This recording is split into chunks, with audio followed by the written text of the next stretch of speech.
I Am Jackie Robinson by Brad Meltzer, illustrated by Christopher Eliopoulos. I am Jackie Robinson. From Ordinary People Change the World by Brad Meltzer, illustrated by Christopher Eliopoulos.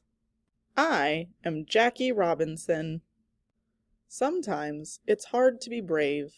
My mother was brave, and she liked brave people. When I was born, the youngest of 5 kids, she even named me after someone brave. His middle name will be Roosevelt, Jack Roosevelt Robinson. Why Roosevelt? After President Teddy Roosevelt, he fought to make sure black people were treated the same as everyone else. That's a lot for a little Jackie to live up to. You'll see, I'm not worried. But having a brave name doesn't make you a brave person. In fact, as a kid, I didn't like sleeping alone. I used to sleep in my mom's bed. Even when she tried to bribe me, I wouldn't leave. I'll give you a quarter to go sleep in your room. Not a chance. It's better here. One of my scariest moments came when I was 8 years old. I was outside and a girl from across the street called me a terrible name. I was so mad I yelled a name right back at her. Her father came running immediately. He didn't like it that a black boy was standing up to his white daughter. We were the only black family on our block. What'd you call her? She started it. I don't remember who threw the first rock. But the fight was on. Me versus her dad. Get him, Dad! I had a good arm, but no one wins in a rock fight. Eventually, the girl's mother came out and broke it up. Like I said, the world can be a scary place, but even as a kid, there was one thing that always made me happy. Sports. And winning at sports. Okay, that's 2 things. I loved playing everything. Baseball, football, basketball, soccer, marbles, even dodgeball. All the kids would get in a circle. White, black, Hispanic, Asian. We all played together. The rules were simple. If the ball hit you, you were out. I'd duck, jump, leap, and of course throw. And throw. And throw. By the time I was done, I'd be the last one standing. Are they mad that I won?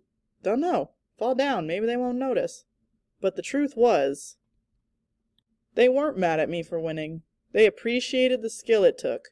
Those childhood games were some of the only times I wasn't judged by the color of my skin.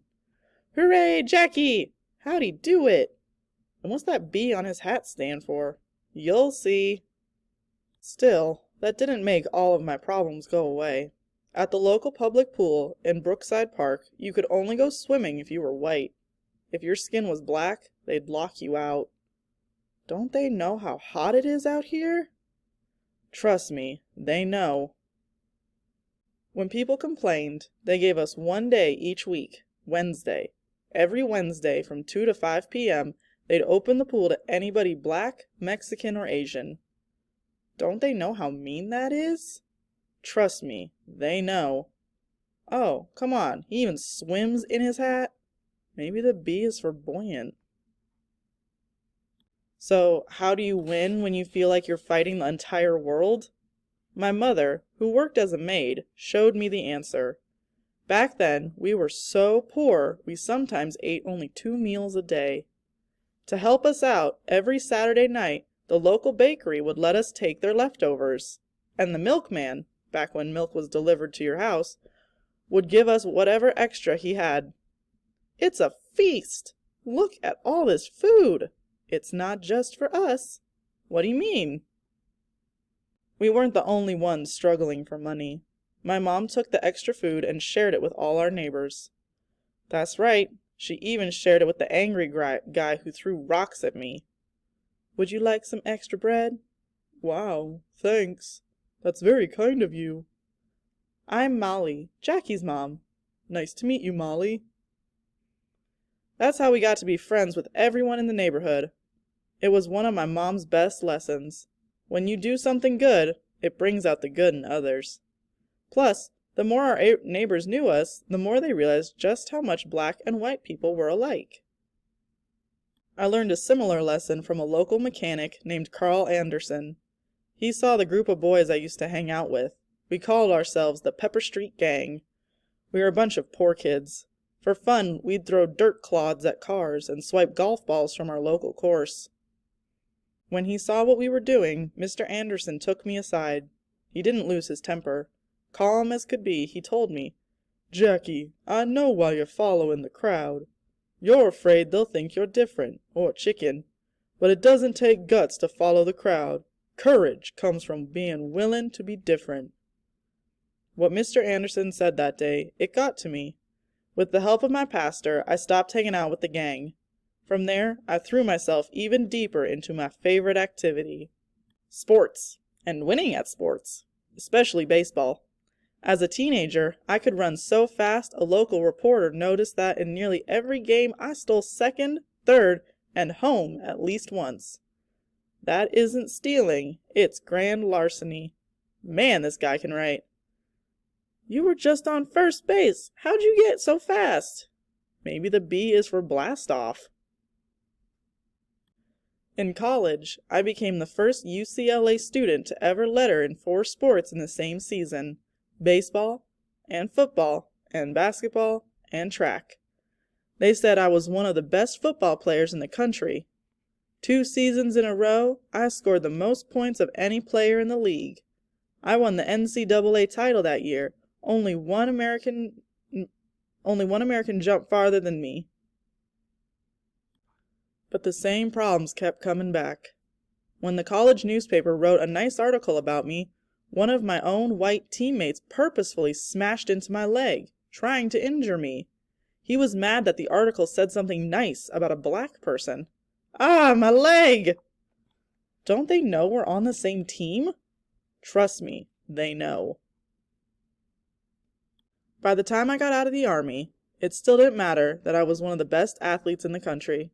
If you wanted to play professional sports, you had to be white. Sorry, son, your kind doesn't belong here.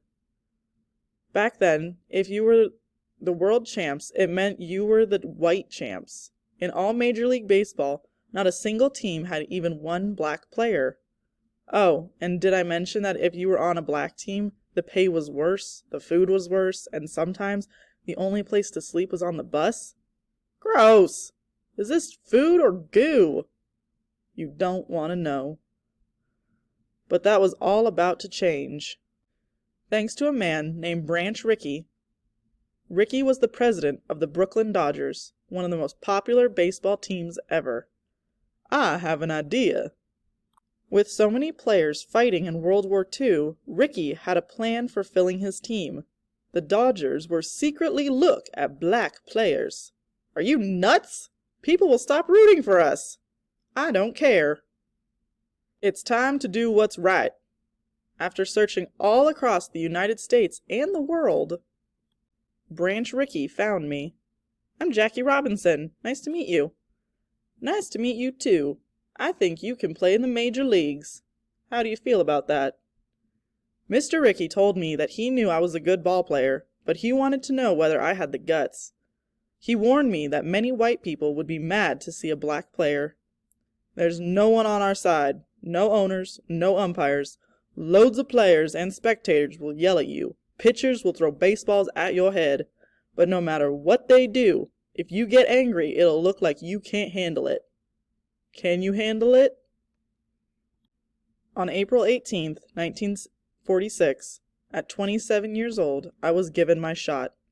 At Roosevelt Stadium in Jersey City, New Jersey, I played my first official game for the Montreal Royals, the Brooklyn Dodgers farm team.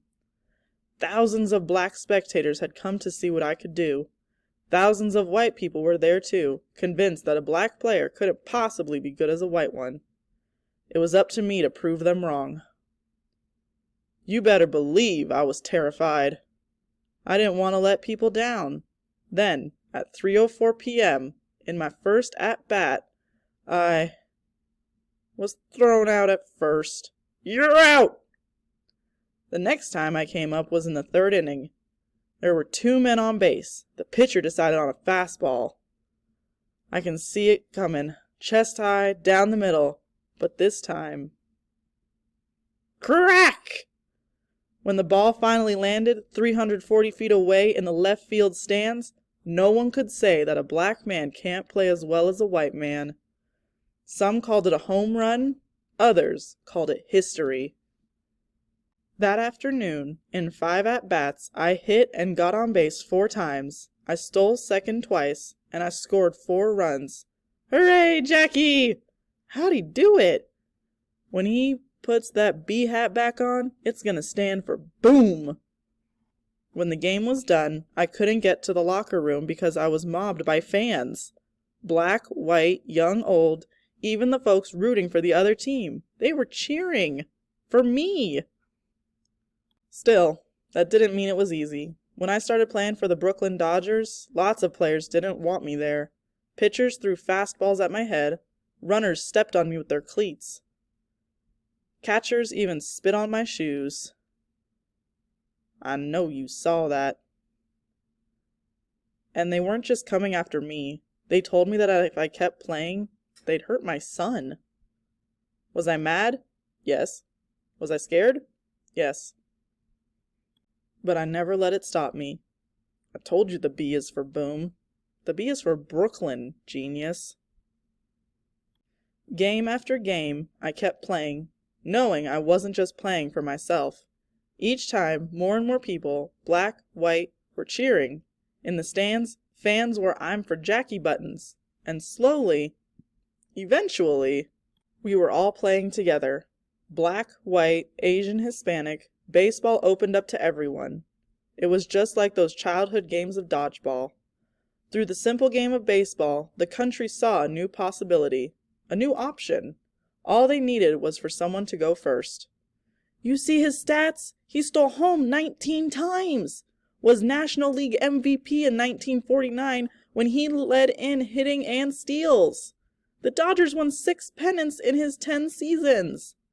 He was one of the few people inducted into the Hall of Fame in the very first year he was eligible.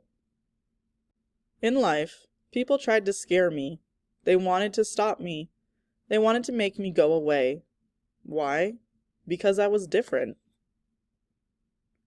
Each time, I wanted to fight back. But for real change to come, you need to lead by example. Being a leader takes bravery. But remember this. No one is born brave. No matter how big or small you are, there will always be things that scare you. It's okay to be afraid. Just don't let it stop you. Remember that park where they wouldn't let him swim? It's now called Robinson Park. Today, no one in baseball can wear the number 42, but once every year, players on every team wear it. It's the one day when everyone looks the same. There is real power in each and every one of us. Use that power to do what's right. Use that power for a cause that you believe in. And most of all, use that power to lead and help others. You know, instead of Brooklyn, it could have told people the B was for brave, just like my middle name. I am Jackie Robinson. I will always lead the way, and I hope you will too. When others see your example, they'll stand with you. It's the only way the world ever gets changed. Together. A life is not important except in the impact it has on others. Jackie Robinson. Timeline. January 31st, 1919. Born in Cairo, Georgia. 1942. Drafted into the U.S. Army. 1945. Played for the Negro Baseball League team in Kansas City Monarchs. 1946. Married Rachel Isom. April 15, 1947. First game with the Major League team, the Brooklyn Dodgers. 1947. Won the very first MLB Rookie of the Year award. 1949. Named the National League's Most Valuable Player. 1962. Inducted into the Baseball Hall of Fame. October 24th, 1972. Dies in Stamford, Connecticut. April 15th, 2004. First annual MLB Jackie Robinson Day. The top left photo is Branch Rickey. Top right is Jackie, age 6, second from the left, with his mother and siblings. The bottom left is Jackie playing college football, and the bottom right is Jackie at college track and field event.